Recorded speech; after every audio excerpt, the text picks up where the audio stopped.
ఓం విఘ్నేశ్వరాయ నమః. మహాభారతం ఆదిపర్వము 3వ అధ్యాయం. పూర్వం భృగువు అనే మహాముని భార్య పులోమ. అతడు ఆమె నిండు గర్భవతిగా ఉన్న సమయంలో భృగువు స్నానానికి వెళుతూ భార్యని హోమాగ్ని సిద్ధం చేయమని చెప్తాడు. అప్పుడు పులోముడనే రాక్షసుడు పులోమను చూసి ఆమె మీద మోహంతో అగ్నిదేవునితో ఆమె ఎవరు అని అడుగుతాడు. అప్పుడు అగ్నిదేవుడు విషయం గనక చెప్పినట్లయితే అప్పుడు అగ్నిదేవుడు సందిగ్ధంలో పడతాడు. ఈ పులోముడు ఒకప్పుడు పులోమను వివాహం చేసుకోవాలి అనుకుంటాడు. అయితే పులోమ తండ్రి ఆమెను భృగువుకు ఇచ్చి వివాహం చేశాడు. ఇప్పుడు నిజం చెప్తే పులోమను ఏం చేస్తాడో అని భయపడ్డాడు. భృగువు రాగా తన మీద కోపం తెచ్చుకోవటమే కాకుండా తనను శపించవచ్చు. కానీ చెప్పకపోతే తనకు అసత్య దోషము అంటుతుంది. ఇలా సందిగ్ధంలో పడిన మునిశాపం ఎలాగైనా పోగొట్టుకోవచ్చు. అసత్య దోషానికి భయపడి ఆమె భృగువు భార్య అని నిజం చెప్తాడు. అది వినగానే పులోముడు ఆమెను గుర్తుపడతాడు. వివాహం కాకమునుపు ఆమెను పులోముడు చేసుకున్నాడు. ఈ నిజం తెలిసిన రాక్షసుడు పంది రూపంలో పులోమను ఎత్తుకుని వెళ్ళాడు. ఆ కొదుపులకు పులోమ గర్భంలోని శిశువు కింద పడతాడు. కింద పడిన కారణంగా అతడికి చవనుడు అనే పేరు వస్తుంది. చవనుడు కళ్ళు తెరిచి చూడగానే ఆ తేజోశక్తికి రాక్షసుడు దగ్ధమయ్యాడు. తర్వాత పులోమ కుమారునితో భర్త దగ్గరకు చేరింది. ఆ తరుణంలో పులోమ కంటి నుంచి కారిన కన్నీరు నదిగా మారి ప్రవహించసాగింది.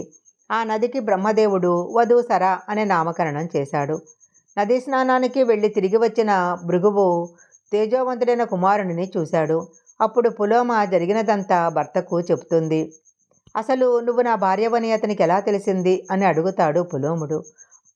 అసలు నువ్వు నా భార్యవని ఎలా తెలిసింది అని భృగువు భార్యను అడుగుతాడు.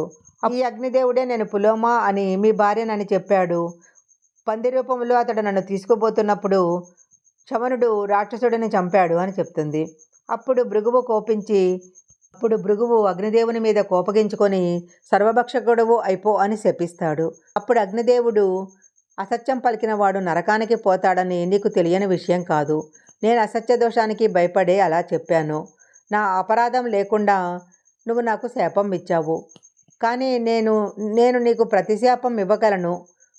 కానీ కొట్టినా తిట్టినా బ్రాహ్మణులు పూజనీయులే. నేను బ్రాహ్మణులను ఎప్పుడూ పూజిస్తాను. అందువలన కోపగించుకోవటానికి భయపడతాను. కాబట్టి నేను నిన్ను శపించను. సమస్త లోకాలకు హితం చేసే నన్ను శపించి లోకాలకు అపకారం చేశావు. నేను అగ్నిలో వేసే హోమద్రవ్యాలను హవిస్సులను తీసుకెళ్ళి దేవతలకు పితరులకు ఇస్తాను. అందువల్లనే నన్ను అవ్యవాహనుడు అంటారు. నీ శాప కారణంగా నేను అపవిత్రుడనవుతాను. కాబట్టి ఇక హవిస్సును దేవతలకు పితరులకు అందజేయలేను. నేను ఆ పని చేయకుంటే లోకాలు స్తంభిస్తాయి అని చెప్పాడు. శాపానికి కలత చెందిన అగ్నిదేవుడు సర్వభక్షకుడైన తాను పితృకార్యానికి పనికిరానని తన జ్వాలలను ఉపసంహరించాడు. లోకంలో దేవక్రతువులు యజ్ఞయాగాలు ఆగిపోయాయి. పితరులకు చేసే పిండ ప్రదానాలు ఆగిపోయాయి. దీనితో ప్రజలందరూ మునుల వద్దకు వెళ్ళి ఈ విషయమంతా చెప్పారు. బ్రహ్మదేవుడు అగ్నిదేవుని అనునయించి నువ్వు సమస్త భూతాలకు యజమానివి కాబట్టి నీకెలాంటి పాపమో అంటదు. నువ్వు సర్వభక్షకుడివి అయిన సర్వకార్యాలలో ప్రథముడివి. ఎప్పటికీ పవిత్రుడవే. పూజింపదగిన వారిలో అగ్రగణ్యుడివి. కనుక నీ తేజమును తిరిగి ప్రజ్వలింపజేయి అని చెప్తారు. దీనికి అగ్నిదేవుడు సమ్మతిస్తాడు. చవనునికి శర్యాతి కుమార్తె సుకన్యకు వివాహం అవుతుంది. వారికి ప్రమతి అనే కుమారుడు పుడతాడు. ప్రమతికి కృతాచికి పుట్టిన కుమారుడు రురుడు. ప్రమద్వర కాలవశాన మరణించింది. ఆయుష్ తీరింది కాబట్టి దానిని ఆపటం ఎవరి తరం కాదు. అయినా నేను నీకు ఒక ఉపాయం చెప్తాను. ఎవరైనా తమ ఆయుష్లో సగము ఇస్తే ఆమె ముందు కంటే తేజస్సుతో బ్రతుకుతుంది అని యమధర్మరాజు యొక్క అనుమతితో ఈ విషయాన్ని నేను చెబుతున్నాను అని పలుకుతాడు.